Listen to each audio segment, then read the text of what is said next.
అందరికీ నమస్కారం. శ్రీమాత్రే నమః యూట్యూబ్ ఛానల్‌కి స్వాగతం. అందరూ ఎలా ఉన్నారు? అందరూ బావున్నారని ఆశిస్తూ ఈరోజు మన వీడియోని స్టార్ట్ చేసేద్దాం. జ్యేష్ఠ మాసంలో వచ్చే దశమిని, అది కూడా శుక్లపక్షంలో వచ్చే దశమిని దశ పాపహారి దశమి అని పిలుస్తారు. ఎందుకంటే ఈ రోజునే ఆ గంగమ్మ తల్లి అవతరించింది. ఈ పుణ్య పర్వదినమున గంగా నదిలో స్నానం చేస్తే 10 రకాల పాపాలు పోతాయని పురాణ కథనం. మనకి నీరు లేనిదే జీవనం లేదు. సమస్త ప్రాణికోటికి ఆధారమే నీరు. సగర కుమారులకు వైకుంఠ ప్రాప్తి కలిగించేందుకు భగీరథుడు తపస్సు చేయగా గంగా నది భువికి వచ్చింది. ముందు చెప్పుకున్నట్లుగా ఈ గంగా నదిలో స్నానం చేస్తే 10 రకాల పాపాలు పోతాయి.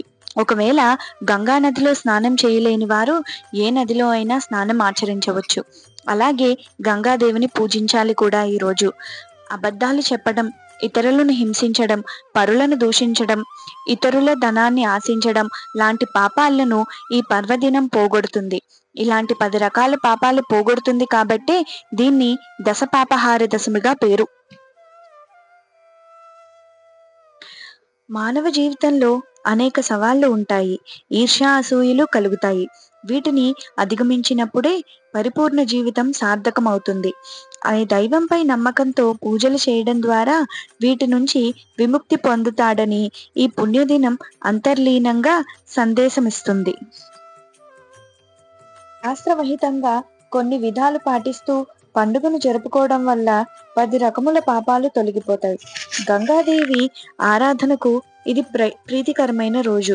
గంగాదేవి మహత్యాన్ని గురించి స్కంద పురాణంలో సహా పలు పురాణాలు, స్మృతి కౌస్తుభం, వ్రత నిర్ణయం, కల్పవల్లి, వాల్మీకి రామాయణం, మహాభారతంలో గాంగేయుని వృత్తాంతంలో వర్ణించడం జరిగింది. వనవాసానికి వెళ్తూ సీతాదేవి గంగను పూజించి తిరిగి వచ్చాక గంగోత్సవం జరుపుతానని మొక్కుకున్నట్టు రామాయణ కథ.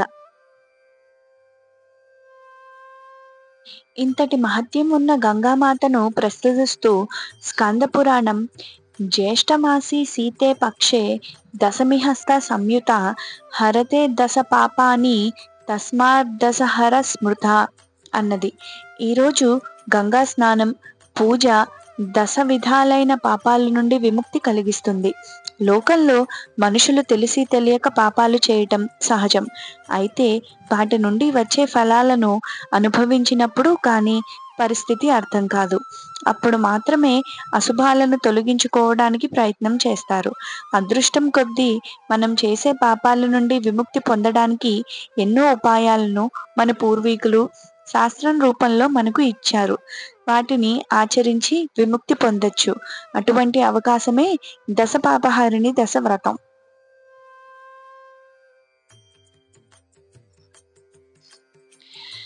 దశ పాపహార దశమి అనగా 10 పాపాలను పోగొట్టే దశమిని అర్థం. ఇది జ్యేష్ఠ శుద్ధ పాడ్యమి నుండి దశమి వరకు చేస్తారు.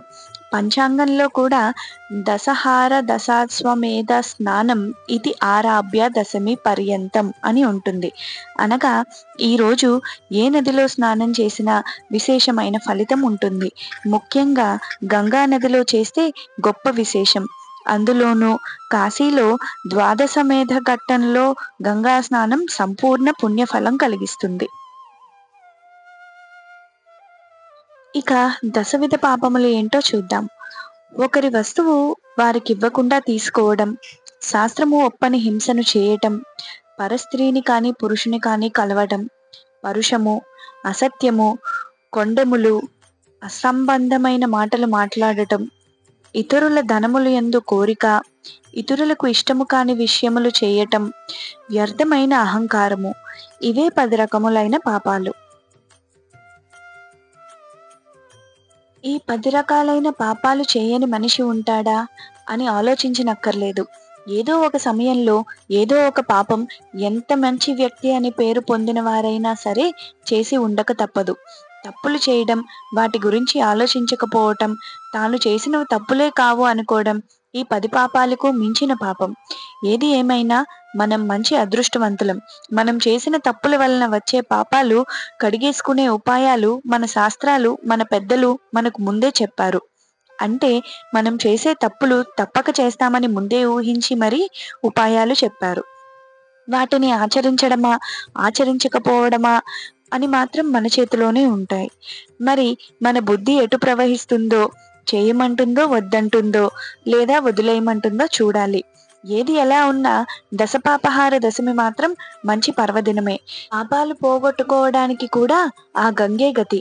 గంగాదేవిని ఆరాధించి సేవించాల్సిందే.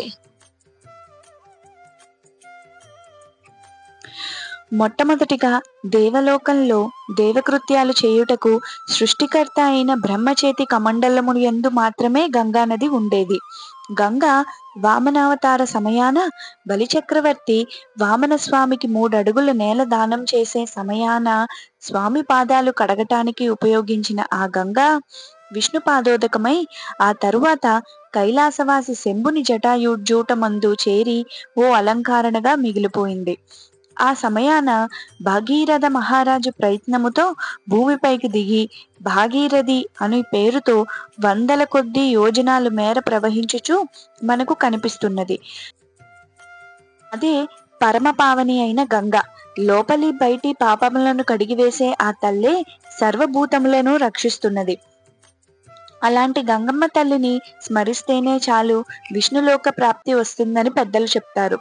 కల్మషనాశిని, కాలుషహారిణి అయిన గంగను ఓం నమో భగవత్యై దశపాపహారిణ్యై గంగాయై నారాయణ్యై రేవత్యై శివాయై దక్షాయై అమృతాయై విశ్వరూపిణ్యై నందిన్యతై నమో నమః అంటూ జ్ఞాన ఐశ్వర్యాది షడ్గుణవతియు దశవిధ పాపాముల హరించునదనియు నారాయణమూర్తి పాదముల నుండి పుట్టినదనియు రేవతియు శివయు దక్షయు అమృతయయు విశ్వరూపిణియయు నందినియయు అగు గంగాదేవికి నమస్కారము అని నమస్కారం చేయడం శాస్త్రం చెప్పిన పద్ధతి. జీవనాధారము ప్రాణాధారము అయిన గంగ లేకుండా ఏదీ జరగదు ఉండదు. అందుకే దశయోగ పర్వదినాన దశపాపహారిణి అయిన గంగను ఆరాధించడం ఆచారం. ఓ చిన్న ప్రతిమ యందు కాని చెంబులోని తీర్థము అందు అనగా ఒక కలశంలో నీళ్లు నింపి గంగాదేవిని ఆహ్వానము చేసి పూజించాలి. తెల్లని వస్త్రాలు ఆ తల్లికి సమర్పించాలి. జ్యేష్ఠ శుక్ల దశమి ఆనాడు హస్త నక్షత్రంలో కూడి ఉన్నప్పుడు గంగను యథావిధిగా స్తోత్రం చేసిన వారికి అందని సౌభాగ్యాలుండవు.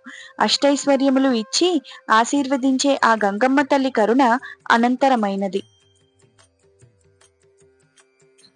నందిని నళిని సీతామాలిని చ మహాపాగా విష్ణుపాదాబ్జ త్రిపథగామిని భాగీరథి భోగవతి జాహ్నవి త్రిదదేశ్వరి అంటూ గంగమ్మ తల్లిని 12 పేర్లతో తలుస్తూ 10 మార్లు గంగలో మునగటం, లేదా ఇంట్లోనైనా సరే బకెట్లో నీళ్లలో ఈ నామాలు చదువుతూ ఒక 10 చెంబులైనా మనం పోసుకోవటం ఆచారం. స్నానం చేసేటప్పుడు నల్లపూసలు, పేలాల పిండి, బెల్లము చేసి గంగకు సమర్పించాలని శాస్త్రవచనం. దీనివల్ల జన్మ జన్మాంతరలో చేసిన పాపాలు 3 విధాలైనవని, శరీరంతో చేసిన 3 విధాలైన పాపాలు, నోటి మాటలతో చేసిన 3 విధాలైన పాపాలు నశించిపోతాయని పెద్దలు చెప్పారు. అలాగే 10 దీపాములు పెట్టి గంగకు అర్పించడం శ్రేయస్సునిచ్చే ప్రక్రియ. అలాగే 10 మంది బ్రాహ్మణులకు యువలు, నువ్వులు, దక్షిణ తాంబూలాలతో దానం చేయడం, గోదానం చేయలేకపోయినా చిన్న చిన్న ఆవు బొమ్మలను దానమైనా చేయాలి. మనం చేస్తున్న పాపాలు వదిలించుకునే అద్భుతమైన కాల విశేషం దశహార పాప పర్వదినం.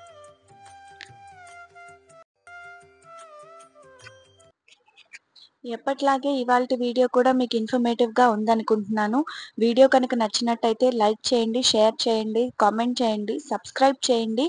అలాగే పక్కనే ఉన్న బెల్ ఐకాన్ క్లిక్ చేయడం మర్చిపోకండి. ఎందుకంటే నేను ఇలా వీడియో అప్లోడ్ చేయగానే మీకు అలా నోటిఫికేషన్ వచ్చేస్తుంది. Thank you. శ్రీమాత్రే నమః.